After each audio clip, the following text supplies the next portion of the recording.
জেনপাস Yuji counselling 2024 ইতিমধ্যে জেনপাস Yuji counselling 2024 এর time table কিন্তু প্রকাশিত হয়ে গেছে এবং সেখানে তোমরা দেখতেই পেয়েছো নিশ্চয়ই যে 30 তারিখ থেকে আগামী 30 তারিখ থেকে জেনপাস ইউজি কাউন্সিলিং 2024 এর রেজিস্ট্রেশন কিন্তু শুরু হচ্ছে। তো বর্তমানে এই সময় তোমরা ইউটিউবে এই কাউন্সিলিং রিলেটেড অনেক ভিডিও পেয়ে যাবে, যেখানে তোমাদেরকে শেখানো হচ্ছে কিভাবে কাউন্সিলিং করানো হয়, কাউন্সিলিং কি, কিভাবে চয়েস ফিলিং করবে, বিভিন্ন জিনিস। কিন্তু এই কাউন্সিলিং এ পুরো প্রসেসটা বোঝা ছাড়াও কিছু খুঁটিনাটি বিষয় থাকে, যেগুলো যখন আমি রেজিস্ট্রেশন করছি আমার মাথায় রাখা উচিত। পুরো কাউন্সিলিং এ যদি আমি কিছু খুঁটিনাটি জিনিস মাথায় না রাখি, তাহলে কিন্তু আমার কাউন্সিলিং এ সেই ছোটখাটো ভুলগুলো আমার একটা বছর নষ্ট করে দিতে পারে। আজকের এই ভিডিওতে সেই খুঁটিনাটি বিষয়গুলো নিয়ে কথা বলবো, যেগুলো কাউন্সিলিং এ আমাদের মাথায় রাখতে হবে। কোন জিনিসগুলো মাথায় রাখতে হবে, কোন কোন ছোটখাটো জিনিসকে তুমি যদি গুরুত্ব না দাও, যদি তুমি কাউন্সিলিং এর পুরো প্রসেসটাই মাথায় না রাখো, তাহলে তোমার একটা বছর নষ্ট হয়ে যেতে পারে। সেই বিষয়গুলোই কিন্তু এই ভিডিওটা তোমাকে বোঝাবে। সুতরাং ভিডিওটি স্কিপ না করে পুরো ভিডিওটি ভালো করে দেখো। ভালো লাগলে লাইক করে দাও, চ্যানেলে নতুন হলে সাবস্ক্রাইবটা অবশ্যই করে দেবে। 30 তারিখ থেকে 4 তারিখ পর্যন্ত কিন্তু রেজিস্ট্রেশন চলবে। 30শে আগস্ট থেকে 4ই সেপ্টেম্বর পর্যন্ত 2024 কিন্তু রেজিস্ট্রেশন চলবে জেনপাস ইউজি কাউন্সিলিং এর জন্য। এই সময় তোমাদের যে জিনিসগুলো মনে রাখতে হবে, তার মধ্যে প্রথম গুরুত্বপূর্ণ জিনিস হচ্ছে এই যে রেজিস্ট্রেশন পিরিয়ড, এই সময় আমি জেনপাস ইউজি কাউন্সিলিং এর জন্য রেজিস্ট্রেশন করব। এখন আমাকে দেখে নিতে হবে যে রেজিস্ট্রেশন যখন আমি করছি, যেন আমি কোনো ভুল ভাল না করি। রেজিস্ট্রেশনের সময় সমস্ত ডাটা যেগুলো এই রেজিস্ট্রেশনের সময় চাওয়া হবে, সমস্ত যেন সঠিক তথ্য আমি দিই। রেজিস্ট্রেশনে কোনো ভুলভাল তথ্য দিলে কিন্তু পরে সেটা যে করে অনেক সমস্যার সৃষ্টি করতে পারে। তো প্রথম লক্ষণীয় বিষয় হচ্ছে, যখন আমি রেজিস্ট্রেশন করছি জেনপাস ইউজি কাউন্সিলিং এর জন্য, আমি অতি অবশ্যই দেখে নেব যে সমস্ত কিছু ঠিকঠাক পুট করা হচ্ছে কিনা।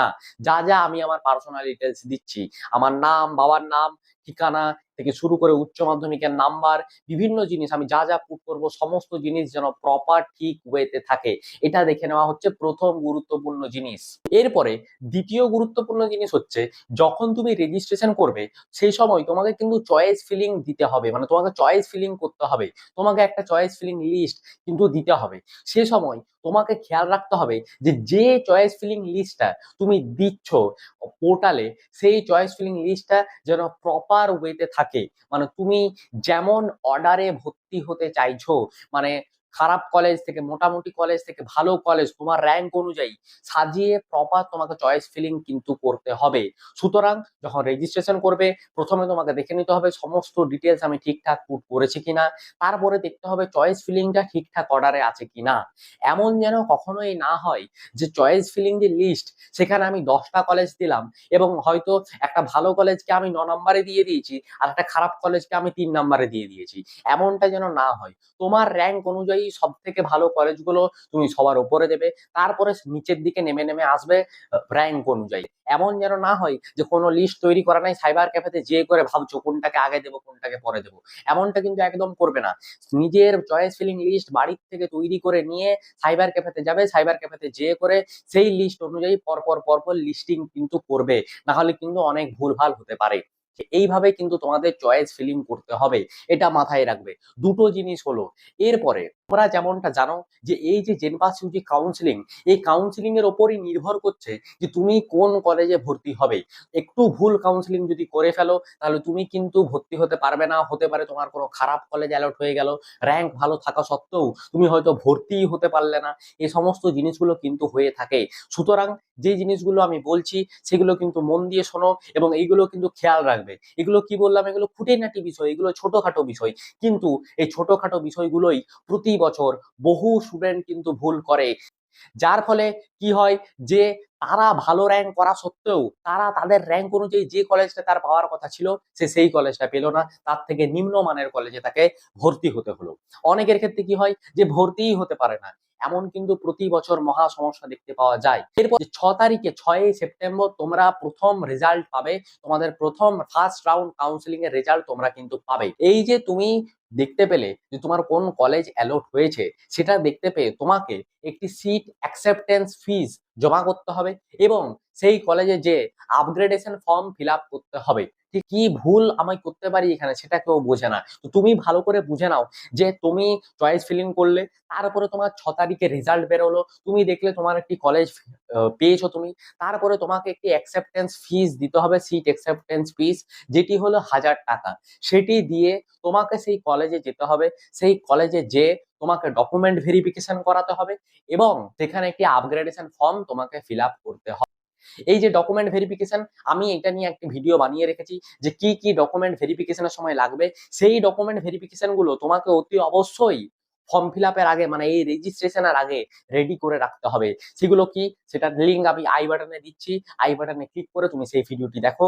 দেখলেই তুমি বুঝতে পেরে যাবে কোন কোন ডকুমেন্ট তোমাকে রেডি করতে হবে, কিভাবে তুমি রেডি করবে, পেয়ে যাবে। এই যে আপগ্রেডেশন ফর্ম, এই আপগ্রেডেশন ফর্মে যদি ইয়েস করো তাহলে তুমি সেকেন্ড রাউন্ডের জন্য এগিয়ে যাবে এবং তোমার সেকেন্ড রাউন্ডে তুমি যে কলেজটা পেয়েছো তার উপরের কলেজ পাওয়ার কিন্তু তোমার একটা চান্স থাকে। মানে মানে তুমি যদি 10টা চয়েস ফিলিং লিস্ট দিয়েছো এবং তোমার যদি রেজাল্টে 5 নম্বর পজিশনের কলেজটা অ্যালটেড হয়েছে, তাহলে আপগ্রেডেশনে ইয়েস করলে পরের রাউন্ডে চান্স থাকে যে তুমি যদি 5 নম্বর কলেজটা পেয়ে থাকো তাহলে 4, 3, 2 বা 1 মানে 5-এর ওপরে আপগ্রেড হওয়ার কিন্তু একটা সম্ভাবনা থাকে। যদি কেউ তার ড্রিম কলেজ না পেয়ে থাকে, আমি সর্বদা বলবো আপগ্রেডেশন ইয়েস করবে, কলেজে যাবে, ডকুমেন্ট সাবমিট করবে এবং আপগ্রেডেশন ফর্মে ইয়েস আপগ্রেডেশন ফর্ম জমা দিয়ে আসবে। তাহলে সেকেন্ড রাউন্ডে কিন্তু একটু আপগ্রেডেশনের চান্স অতি অবশ্যই থাকবে। কাউন্সিলিং এর এই সেকেন্ড রাউন্ড হওয়া মাত্রই তোমরা দেখতে পেয়ে গেলে যে তোমরা কোন কলেজ পেলে। আপগ্রেডেশনের পরে তোমরা যে কলেজটা পেলে তোমাদের কাছে অপশন থাকবে সেই কলেজটা নেওয়া, না হলে কাউন্সিলিং থেকে বেরিয়ে নতুন করে রেজিস্ট্রেশন করে আবার কাউন্সিলিং এ বসা, নতুন করে মপ আপ রাউন্ডে বসা। কিন্তু ছেলেমেয়েরা বোঝে না যে মপ আপ রাউন্ড পর্যন্ত কি ছেলেমেয়েরা বসে থাকবে, রাউন্ড 2 পর্যন্ত এই ম্যাক্সিমাম কলেজে কিন্তু সিট প্রায় ফুল হয়ে যায়। তো তারপরে মপ আপ রাউন্ডের জন্য বেশি সিট কিন্তু ফাঁকা থাকে না। তাই ম্যাক্সিমাম স্টুডেন্টদের উচিত রাউন্ড 2 পর্যন্ত যে কলেজটা পেলাম সেই কলেজেই অ্যাডমিশন নিয়ে নেওয়া। এরপরে যদি কেউ ভালো কলেজ, একেবারেই ভালো কলেজ সে পাচ্ছে না রাউন্ড 2 এ, তাহলেই তার কিন্তু মপ আপ রাউন্ডে যাওয়া উচিত, না হলে কিন্তু নয়। ঠিক আছে, এই রাউন্ড 2 পর্যন্তই কাউন্সিলিং এর কিন্তু একটা বড় ধাপ কমপ্লিট হয়ে যায় এবং ম্যাক্সিমাম ছাত্রছাত্রী কিন্তু এই রাউন্ড 2 এর মধ্যে ভর্তি হয়ে যায়। এরপরে আমি বলি মপ আপ রাউন্ড সম্বন্ধে। মপ আপ রাউন্ড হচ্ছে কাউন্সিলিং এর থার্ড রাউন্ড, কিন্তু এটার সাথে ফার্স্ট এবং সেকেন্ডের লিঙ্ক কিন্তু নেই।